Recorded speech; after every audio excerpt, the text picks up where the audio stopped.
योगेश है, लद्दे वाली पिंड तो आया है। ये बेटा अपनी गवाही दे विच दसदा है कि इसका एक छोटा ब्रदर है योगेश, और वो बेटे ने शेफ का कोर्स किया हुआ है, और वो बेटा अपने वास्ते एक छोटा जा रेस्टोरेंट खोलना चाहता सीगा। और ये बेटा अपनी गवाही दे विच दसदा है कि काफ़ी दिनों तो एक रेस्टोरेंट लिए जगह फाइंड कर रहे थे, लेकिन जो ये जगह लभ रहे थे इन्होंने कोई भी सही जगह नहीं सी मिल रही।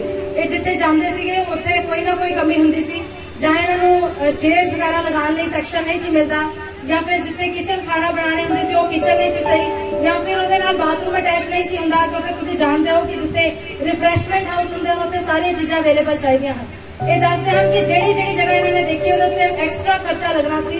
ये बहुत ज़्यादा परेशान हो गए कि असं जल्दी इस काम को शुरू करना चाहते हैं, लेकिन विच रुकावट पै रही है। ये ब्रदर अपनी गवाही के दसते हैं कि इन्होंने ब्रदर ने चर्च के फोन करके चर्च की टीम के कोलों प्रार्थना करवाई, और ये ब्रदर दसते हैं कि उस दिन तो बाद इन्होंने एक अच्छी जगह रेस्टोरेंट मुहैया हो गई।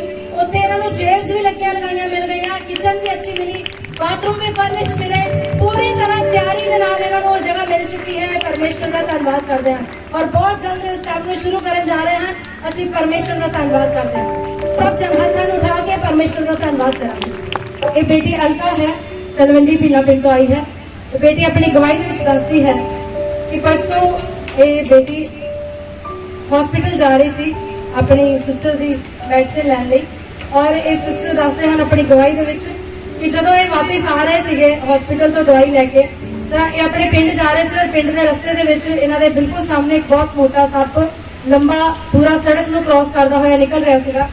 और ये बेटी दसती है कि जो ये अपनी एक्टिवा वो लेके गई तो ये एकदम डर गई, और उसको देख के और इसने एक्टिवा के उत्ते हाथ छड़ दिते, और ये बेटी ये पिछे दे मदर बैठे हुए थे, ये बहुत जोर के नाल डिगे, और इन्हों की एक्टिवा काफ़ी अगे जाके गिरी, और ये बेटी भी जोर नाल गिरी। इसको इस तरह लगा कि वो सप ने इन्हों एक्टिवा में लपेटा पा लिया है, और वो सप ये नीचे आके रुक गया है। और इस बेटी दसती है जो ये जोर के नाल गिरी तो ये अखा के मोहरे बिल्कुल नेरा आ गया, और ये बिल्कुल इसको ऐसा लगता सी कि जितना इसको नजर ही नहीं आ रहा। ये बहुत ज्यादा चीखा मार रही सी, इसकी हालत बहुत ज्यादा खराब सी, लेकिन ये बेटी दसती है कि उस हालत के बेटी उठ के आप ही खड़ी हुई, आप ही उठ के तुरना शुरू कर दिता। ये डर गई सी शायद इन्हें सप ने डंग मार लिया है, और ये जो बेटी उठी तो परमेश्वर ने इसको बल दिता। ये दसती है कि मदर जो नाल सी उन्होंने उठ के इस बेटी को अपने गले के नाल लाया, और प्रभु का धन्यवाद किया कि प्रभु ने उन्होंने दोनों को संभाल के रखा। और बेटी दसती उस समय वो होश के विच आ गई, और परमेश्वर ने इन्होंने दोनों को हाथ रख के बचाया। ये परमेश्वर का धन्यवाद करते हैं। इन्होंने एक्सीडेंट के नाल बहुत ज्यादा सट्टा नहीं लगिया, कोई गुज्जी सट नहीं लगी, और ये परमेश्वर का धन्यवाद करते हैं कि बहुत बड़ा सप जो जो ये डिगे इन्हों के कोलों की मुड़ के दूर चला गया, लेकिन उन्हें कोई भी इन्होंने नुकसान नहीं किया है। परमेश्वर का धन्यवाद करते हैं कि परमेश्वर ने इस बेटी को और इन्हों की मदर को बचा के रखा। सब जन अपने हाथों में उठा के इस प्रोटेक्शन लिए, इस चंगाई के लिए, इस छुटकारे के लिए परमेश्वर का धन्यवाद करेंगे, इस सुरक्षा लिए परमेश्वर का धन्यवाद करेंगे सब जन। ये बेटी सना है और लम्मा पिंड तो आई है। बेटी अपनी गवाही के दसती है कि इस बेटी के लत्त के काफी लंबे समय तो बहुत ज्यादा दर्द रहती सी, और ये इसको दर्द बर्दाश्त नहीं सी होंगी। ये दसती है कि लगातार ये लत्त के दर्द रहती सी, और बहुत देर खड़ी नहीं सी हो पाती। और ये बेटी अपनी गवाही के दसती है कि पिछले संडे इस बेटी जो चर्च के आई तो इन्हें चर्च के आके सेवा करनी शुरू की, और विश्वास किया कि परमेश्वर का आत्मा इसको चंगा करेगा।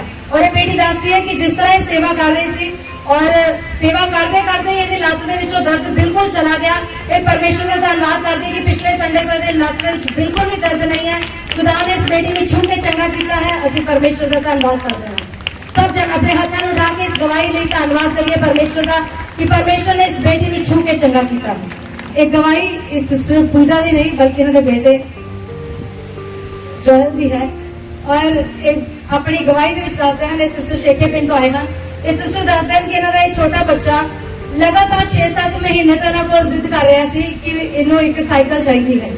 ये साइकिल लेना चाहता सी, टॉय गिफ्ट। और इस सिस्टर दसते हैं कि पिछले दिनों के फाइनेंशियल कंडीशन इतनी सपोर्टिव नहीं सी कि इस बच्चे को एक अच्छी साइकिल लैके दे सकते, लेकिन इस सिस्टर दसते हैं कि पिछले दिनों के किसी विश्वासी सिस्टर ने इस बेटे को वो साइकिल गिफ्ट की है। परमेश्वर ने उन्होंने गॉड गिफ्ट दिता है। ये परमेश्वर का धन्यवाद करते हैं।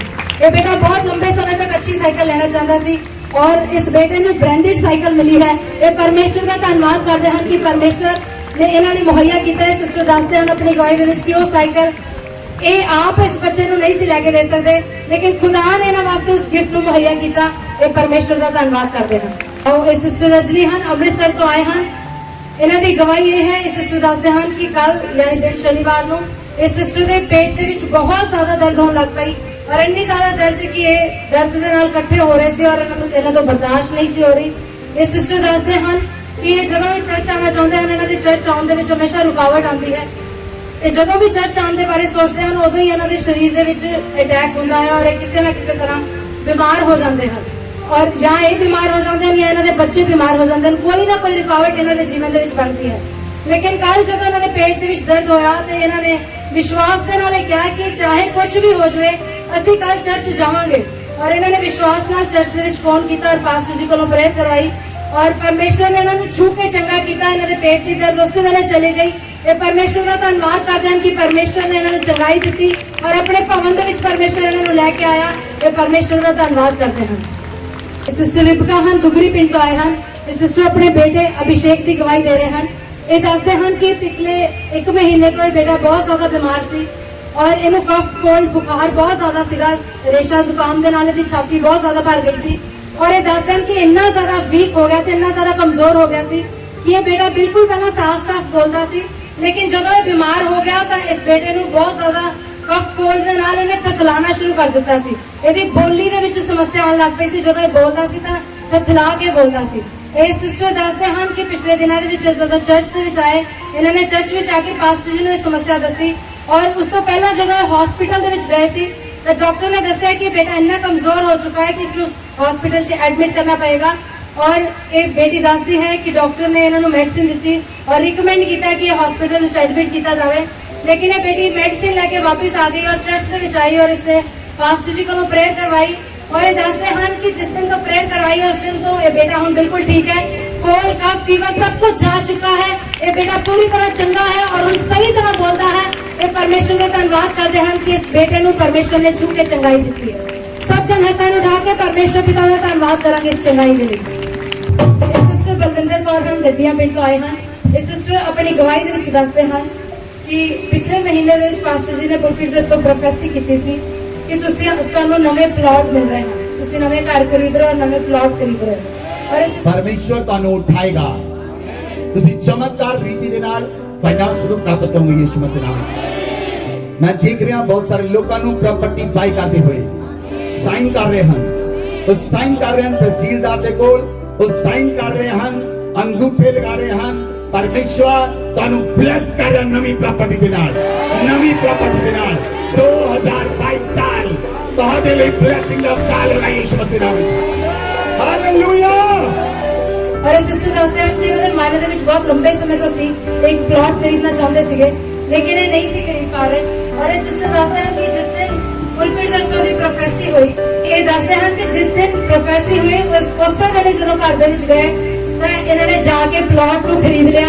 ये परमेश्वर का धन्यवाद करते हैं कि इन्होंने प्लॉट को खरीदा और उसकी रजिस्ट्री भी हो चुकी है। खुदा का धन्यवाद करते हैं कि परमेश्वर ने इन्होंने रुके हुए काम को पूरा किया। और इस सिस्टर दसते हैं कि इन्हों बेटा फॉरन है और वो बेटा काफी लंबे समय तो लाइसेंस बनवाना चाहता सीगा, लेकिन वो लाइसेंस के रुकावट आ रही थी। और जब उन्होंने चर्च में आके प्रेयर करवाई तो उस बेटे की वो भी बैरियर ब्रेक होया और उस बेटे को लाइसेंस तो मिल चुका है।